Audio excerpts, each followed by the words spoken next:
भाजपाचे प्रदेशाध्यक्ष रवींद्र चव्हाण आणि त्या जिल्ह्यातली सगळी मंडळी त्या ठिकाणी उपस्थित होती आणि कार्यक्रम उशिरा सुरू झाल्यामुळे कदाचित त्या ठिकाणी उद्योगमंत्री म्हणून मला बोलता आलं नाही किंवा मला बोलायला दिलं नाही, मला माहित नाही, त्याच्या मला खोलात जायचं नाही. परंतु आज एक बातमी अशी प्रसिद्ध झाली आहे की पिंपळेश्वरच्या जमिनीच्या बाबतीमध्ये माझ्या कानामध्ये जिल्ह्यातल्या कुठच्या तरी नेत्यानं सांगितलं म्हणून पिंपळेश्वरची जागा द्यायला उशीर झाला आणि त्याची सगळी माहिती माझ्याकडे अशी याची बातमी आलेली आहे.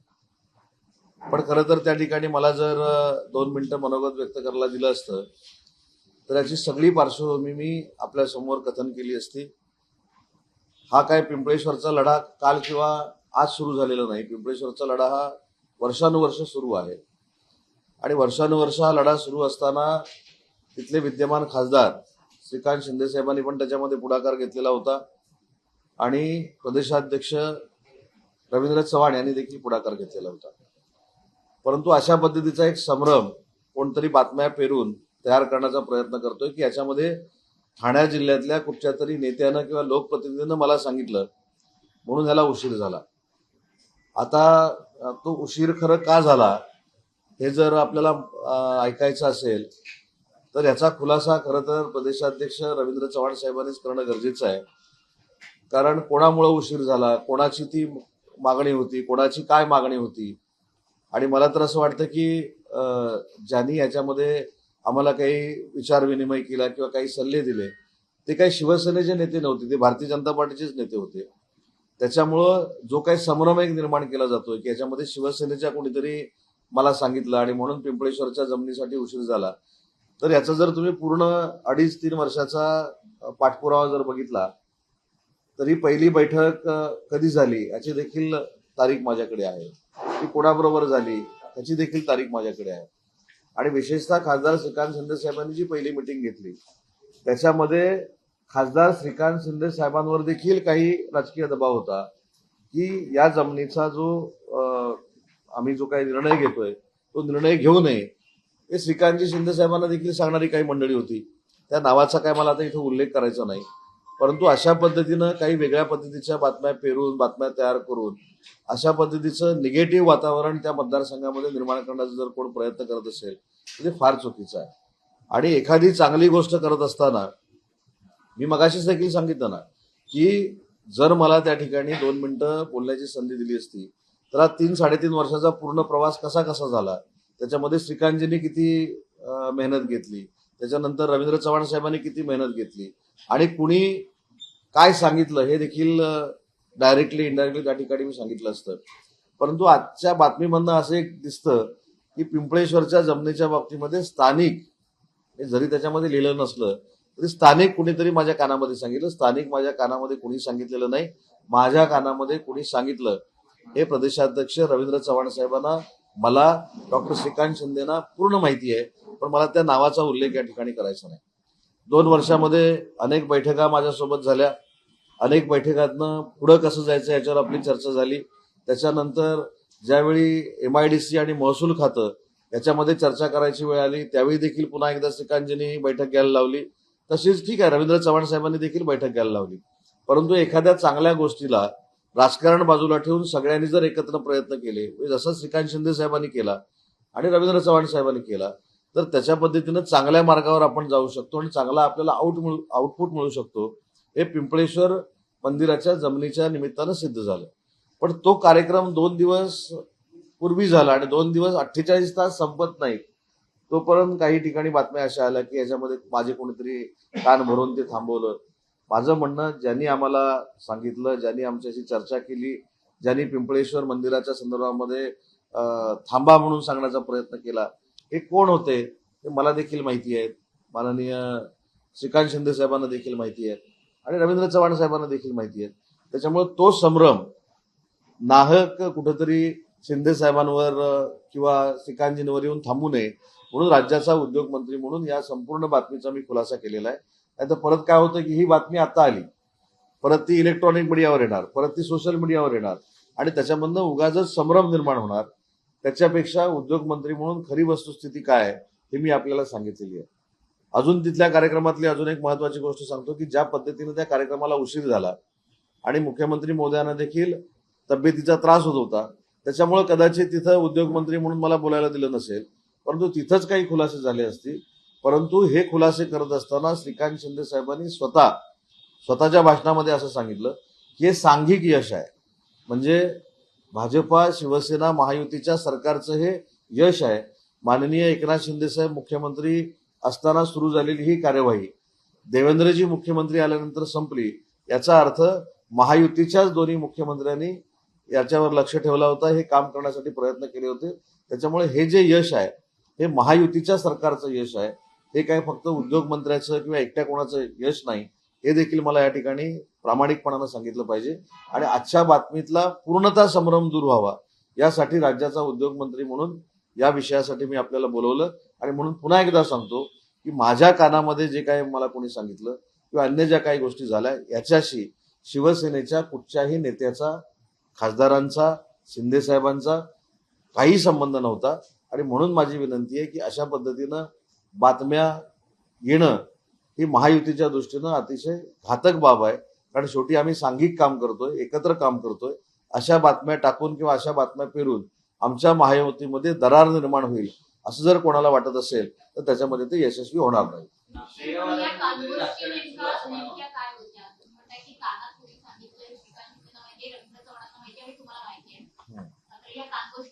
नाही, पहिली गोष्ट अशी आहे की त्या ठिकाणी माननीय रवींद्र चव्हाण साहेबांनी त्यांच्या भाषणामध्ये असं सांगितलं की उद्योग मंत्री म्हणून उदय सामंतनं ही जमीन देत असताना काय हालअपेष्टा सहन केल्या आहेत हे त्याला माहिती आहे. त्याच्या कानात कुणी काही सांगितलं हे देखील त्याला माहिती आहे. हे मी जाहीरपणाने इथं सांगू शकत नाही. हे वाक्य रवींद्र चव्हाण साहेबांनी त्या ठिकाणी होतं, प्रदेशाध्यक्ष म्हणून होतं. परंतु हे सगळं करत असताना त्याचा अर्थ असा लावला गेला व्यासपीठावरनं, कारण तिथलं जे राजकारण आहे ते कदाचित महायुतीमध्ये एक संघ महायुती राहू नये म्हणून या बातम्या पेरल्या जात असतील. पण त्याचा थेट शिवसेनेच्या जिल्ह्याच्या नेत्यावर ते काहीतरी जोडलं गेलं. आणि मी शिवसेनेचा शिवसैनिक म्हणून, शिवसेनेचा मंत्री म्हणून हा खुलासा करणं क्रमप्राप्त आहे की ह्याच्यामध्ये शिवसेनेच्या कुठच्याही नेत्याचा, कुठच्याही लोकप्रतिनिधीचा संबंध नव्हता. हे रवींद्र चव्हाण साहेबांना देखील माहिती आहे, मला देखील माहिती आहे, डॉक्टर श्रीकांत शिंदे साहेबांना देखील माहिती आहे. आणि याच्या पुढे जाऊन सांगतो की माननीय मुख्यमंत्री महोदयांना देखील माहिती आहे.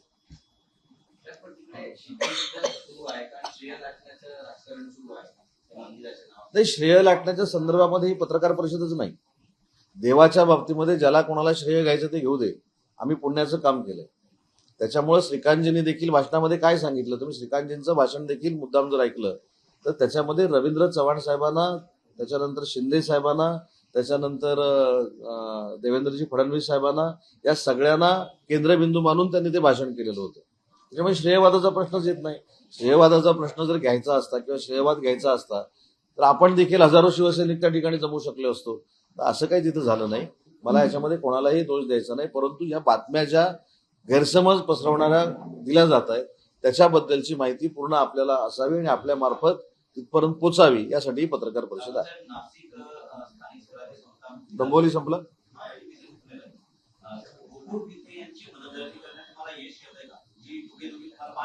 मी गेले 3 दिवस पत्रकार परिषदेमधून सांगतोय की मी शिवसैनिक आहे, मी प्रचंड आशावादी आहे, प्रचंड सकारात्मक आहे. त्याच्यामुळं तुम्हाला कसली त्यांची कशी काय टॅग, आम्ही मराठी काही बोललो, आता असे अनेक शब्द काही लोकांनी वापरलेले आहेत. म्हणजे मी एखादा शब्द वापरला आणि दुसऱ्यानं वापरला असेल तर त्यानं वापरला म्हणून मी वापरला असं कसं होऊ शकतं. आणि मी शिवसैनिक आहे मी अगोदर सांगितलं ना. दुसरी महत्वाची गोष्ट अशी आहे की नाशिकच्या बाबतीमध्ये अनेक वेळा गणेश गीतेंची चर्चा झालेली आहे, गोकुळ गीतेंची चर्चा झालेली आहे, गिरीश महाजन साहेबांनी देखील चर्चा केलेली आहे. काल मुख्यमंत्री आणि उपमुख्यमंत्री दोघेही गणेश गीतेंची बोललेले आहेत. त्याच्यामुळे मला असं वाटतं की आज संध्याकाळपर्यंत त्याच्यावर काहीतरी योग्य तो निर्णय निघेल.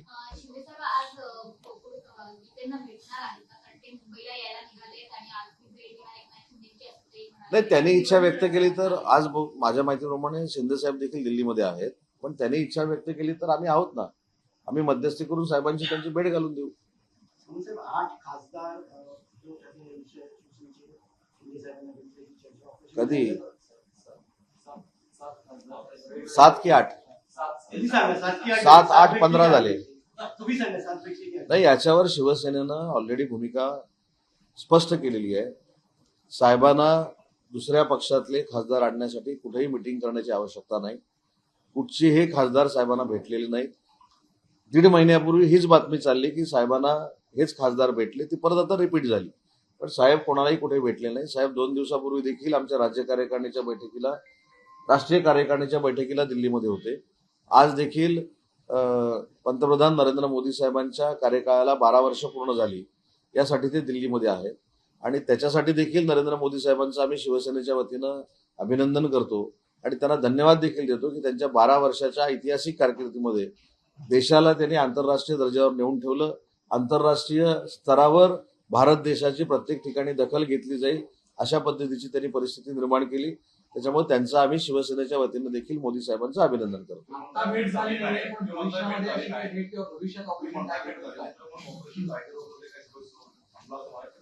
ऑपरेशन टायगर हे बारसं तुम्ही केलेलं आहे. ऑपरेशन टायगर जर काल बघा ना, काल पण प्रवेश झाले. काल कर्जतच्या 20 नगरसेवकांनी प्रवेश केले. तुम्ही ह्याला टायगर ऑपरेशन म्हणा, लायन ऑपरेशन म्हणा, काही कसलंही ऑपरेशन म्हणा, रोज प्रवेश सुरू आहे. माननीय साहेबांनी 2.5 वर्षामध्ये जे काही काम केलं मुख्यमंत्री म्हणून, हे सर्वश्रुत आहे, पूर्ण जनसामान्यांपर्यंत पोहोचलेलं आहे. त्याच्यामुळे भविष्यामध्ये आपण शिंदे साहेबांच्याच नेतृत्वाखाली काम केलं पाहिजे, हे प्रत्येक पॉलिटिकल माणसाला आकर्षण आहे आणि त्याच्या पद्धतीने हे प्रवेश होत आहे. त्याच्यामुळे कालचं टायगर ऑपरेशन कुठं होतं? साहेबांना 20 नगरसेवकांनी विनंती केली, त्यांनी येऊन प्रवेश केला. त्याच्यामुळे रोज प्रवेश सुरू आहेत. कुठच्याही प्रवेशासाठी टायगर ऑपरेशनची आवश्यकता नाही.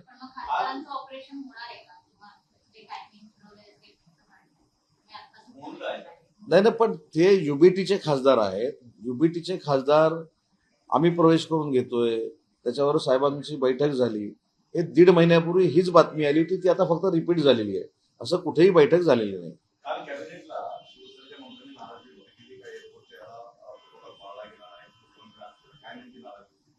शिवसेनेच्या मंत्र्यांनी नक्की नाराजी व्यक्त केली. माननीय मुख्यमंत्री महोदयांना विनंती केली की अशा पद्धतीनं उपमुख्यमंत्र्यांकडेच, शिंदे साहेबांकडेच नगरविकास खातं असताना, सिडकोच्या आवारामध्ये छत्रपती शिवाजी महाराजांच्या पुतळ्याचं अनावरण होत असताना त्यांनाच बोलवायचं नाही, हे अधिकाऱ्यांना विचारलं पाहिजे, सुनावलं पाहिजे, त्यांच्यावर कार्यवाही झाली पाहिजे, ही आमची मागणी होती.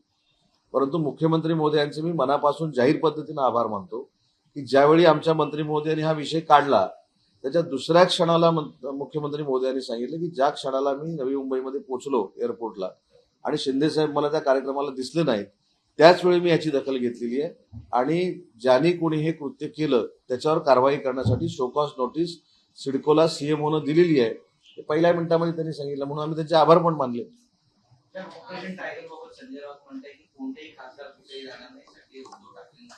आम्ही कुठं म्हटलं आमच्याकडे?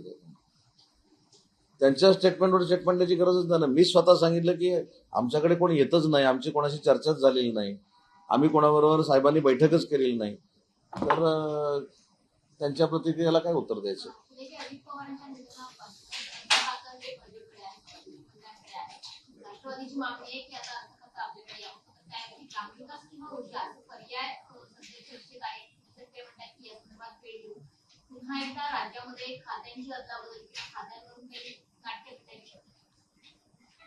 माननीय साहेबांच्या आदेशानंतर शिवसेनेची भूमिका स्पेसिफिक मुद्द्यावर आम्ही सगळे मांडतो. त्याच्यामुळे हा प्रश्न माझ्या दृष्टीनं फार मोठा आहे. कोणाला कुठचं खातं मिळणार आहे? आता ते फक्त वाक्य मी परत रिपीट करत नाही. मी ह्याच्यावर काय सांगतो त्याच्यावर नेहमी असं सांगत आलेलो आहे की माझ्या तब्येतीला झेपतील असे जर मला प्रश्न विचारले तर मी त्याचं उत्तर देऊ शकतो. आता कोणाला खातं काय मिळणार आहे, कोणाला ऊर्जा खातं मिळणार आहे, राष्ट्रवादीचं खातं, अर्थ खातं कोणाला मिळणार आहे, हा तर माझ्या म्हणजे हे अभ्यासक्रमाच्या पलीकडचा प्रश्न आहे. नोकरीत भाषिक भेदभाव झाल्याचा आरोप करण्यात खासगी कंपनी आहे जिची जाहिरात आलेली आहे आणि त्यामध्ये गुजराती मारवाडी असा उल्लेख करण्यात आला त्या जाहिरातीमध्ये. अशी जाहिरात असेल तर नक्की त्याच्यामध्ये लक्ष घालू आणि जो कोण कंपनीचा मालक असेल त्याला बोलवून घेऊन काही निर्देश द्यायचे ते देऊ. परंतु मराठी भाषेचा आता तुम्ही उल्लेख केला म्हणून अजून एक सांगतो. काल मी अनेक माझ्या पत्रकार सहकाऱ्यांना, जो आमच्यावर कायमस्वरूपी एक आरोप होतो की मराठी भाषा भवनाचं काम सुरू नाही, पण ते घरातनं बाहेर पडल्याशिवाय काम सुरू आहे की नाही हे पण कळणार नाही, म्हणून मी आपल्या सगळ्यांना विनंती केली होती आणि अनेक याच्यातली मंडळी तिथं आली होती. आमचं मराठी भाषा भवनचं काम देशातलं सगळ्यात चांगलं मराठी भाषा भवन, म्हणजे भाषा भवन जर कुठं होत असेल तर ते मुंबईमध्ये होतंय. त्याचं काम उशीर का झालं, तर ते बांधकाम जे चालू आहे ते समुद्राच्या पातळीला चालू आहे. त्याच्यामुळे समुद्राचं पाणी त्याच्यामध्ये येत होतं. टेक्निकली त्याला काही गोष्टी कराव्या लागत होत्या, म्हणून त्याला उशीर झालं. 2027 डिसेंबरपर्यंत मराठी भाषा भवनचं काम पूर्ण होणार, हे काल मी पुराव्यानिशी सिद्ध केलेलं आहे. दुसरं मराठी भाषेच्या बाबतीमध्ये रत्नागिरी, नाशिक, पुणा, कोल्हापूर, छत्रपती संभाजीनगर, अमरावती आणि नागपूर या 8 ठिकाणी मराठी भाषेला अभिजात भाषेचा दर्जा मिळाला म्हणून जे आमच्याकडे पैसे आता येत आहेत त्याच्यातनं मराठी विकास केंद्र बांधण्याचा आम्ही निर्णय घेतलेला आहे. ते देखील मी काल सांगितलं. मराठी भाषेचा स्वतंत्र विभाग जिल्हा स्तरावर सुरू करण्याचा निर्णय आम्ही घेतलेला आहे. जिल्हाधिकारी कार्यालयामध्ये ते कार्यालय असेल, त्याला मराठी भाषेचा अधिकारी असेल आणि त्याला पूर्ण कार्यालयाची यंत्रणा दिलेली असेल, हे देखील काल मी सांगितलं. आणि काही मंडळींना जे आम्ही काम केलेलं दिसत नाही त्याच्यासाठी हे देखील जाणीव करून दिली की लंडनमध्ये छत्रपती शिवाजी महाराजांच्या नावानं वैश्विक मराठी भाषा केंद्र करण्याचा जो आम्ही निर्णय घेतलाय ते पुढच्या 60 दिवसामध्ये किंवा 90 दिवसामध्ये त्याचं उद्घाटन आम्ही लंडनमध्ये जाऊन करणार आहोत. काल प्रशासकीय विभागाचं विभाजन त्याच्यामध्ये वाढ व्हावी त्याच्याने कशी सुसूत्रता येणार आहे? नाही, विभाजन नाही केलं. आता उदाहरणार्थ माझं उद्योग व खनिकर्म असं विभाग आहे, तर ते माझ्या मंत्र्याच्या GR मध्ये निघताना सुद्धा उद्योग खनिकर्म आणि जी काय ऑप्शन्स आहेत ते येतात. आता भविष्यामध्ये फक्त उद्योग विभागाचा GR निघेल, प्रत्येक खनिकर्म विभागाचा GR निघेल. जे जे खातं आहे त्या खात्याचाच आता GR निघेल, त्याच्यासाठी ती यंत्रणा बनवली.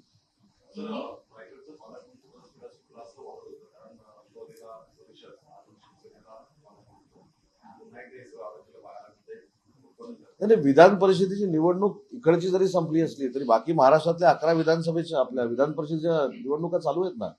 काही ठिकाणी आचारसंहिता आहे. असे निर्णय घेत असताना पूर्ण जेव्हा महाराष्ट्रातल्या निवडणुका संपतील 21 तारखेला किंवा 22 तारखेला रिझल्ट नंतर, त्याच्यानंतर हे निर्णय होतील. नाही, मी काल देखील सांगितलं ना की ज्या चर्चा कोकणाच्या मतदारसंघाच्या झाल्या स्थानिक स्वराज्य संस्थांच्या, त्या प्रत्येक बैठकीमध्ये मी होतो आणि जे राष्ट्रवादी काँग्रेस पार्टीच्या नेत्यांबरोबर प्रत्येक बैठकीमध्ये ठरलंय ते त्यांनी त्याची अंमलबजावणी करावी. याच्या पलीकडे मी आता काही सांगत नाही. आणि म्हणून भरतशेठ गोगावले हे पालकमंत्री झाले पाहिजेत ही आमची शिवसेना म्हणून नक्की भूमिका आहे.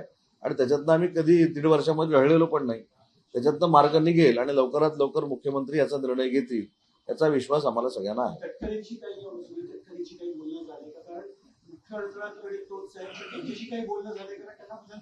विधान परिषदेची जागा महेंद्र दळवी साहेबांच्या घरातली व्यक्ती ज्यावेळी सीट मागं घेते आणि त्यांना बिनविरोध करण्याचा आम्ही सगळे लोक प्रयत्न करतो. भले माझ्या विरोधात 5 वेळा लढलेले सुद्धा बिनविरोध करण्यासाठी त्यांनी मागं घेतले. खरं मागं घ्यायची आवश्यकता नव्हती.